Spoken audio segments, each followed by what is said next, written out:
Ngizokufundisa ukwenza izibalo zokususa ekhanda lakho. Ngoba kulula futhi kuyashesha lokho. Asithi ngino 9456 minus 7589.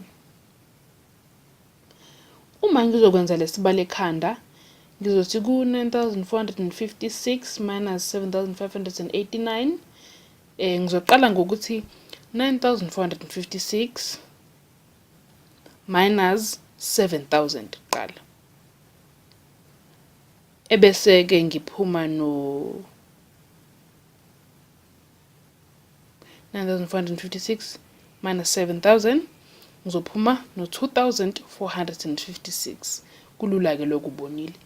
Ebese siwutholile 2456. Sizothi 2456 minus 589. Ngoba sengiwususile phela u7000 lo waku 7589.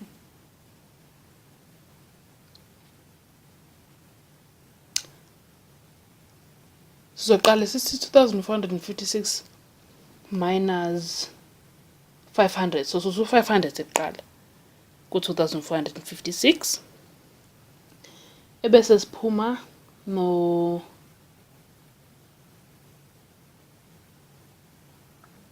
1956.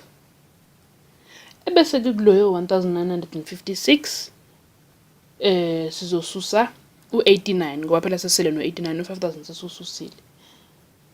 Mesusa u89 ku 1956.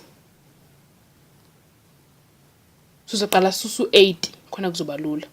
1956 minus 80 sizophuma, awucabange nawe, sizophuma noba? Sizophuma no 1876. Ebese-ke kuloyo 1876 sizogcina ngokususa u9 ngoba vele salelo 9 kuphela usingakawususi. 1876 minus 9 sizothola u1867. Ngako u9456 minus 7589 uzosinika u1867.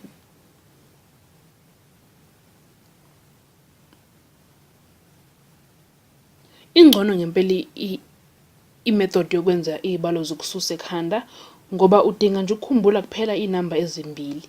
Le namba yangaphezulu nenamba yangaphansi le entsha soloko siyibhala.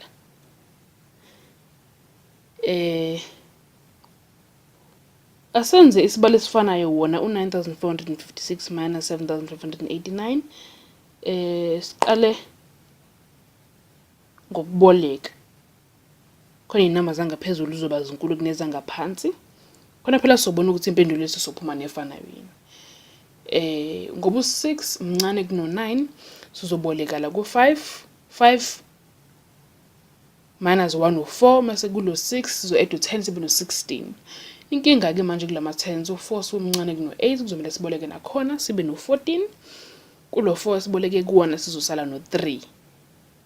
Kodwa khona-ke manje la u3 usumncane kuno5. Shuthi futhi kuzomela siphinde siboleke sisale no13 ebese la siboleke khona sibe no8.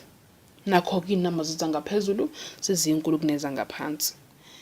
Sisithi 16 minus 9 u7, 14 minus 8 u6, 13 minus 5 u8, 8 minus 7 u1.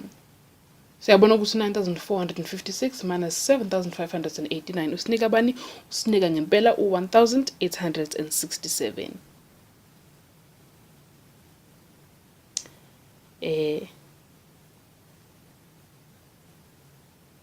Uyabona ukuthi umehluko kuleyo kuboleka naleyo yokwenza ekhanda ukuthi azikho lezi inamba zonke lezi esiloke siziboleka la sibhala la phezulu ngala ka left la esenze khona ekhanda. So ukwenza ikhanda impela kungconywana ngokuthi asidingi ukubhala iy'namba ey'ningi, siyenza nje ekhanda.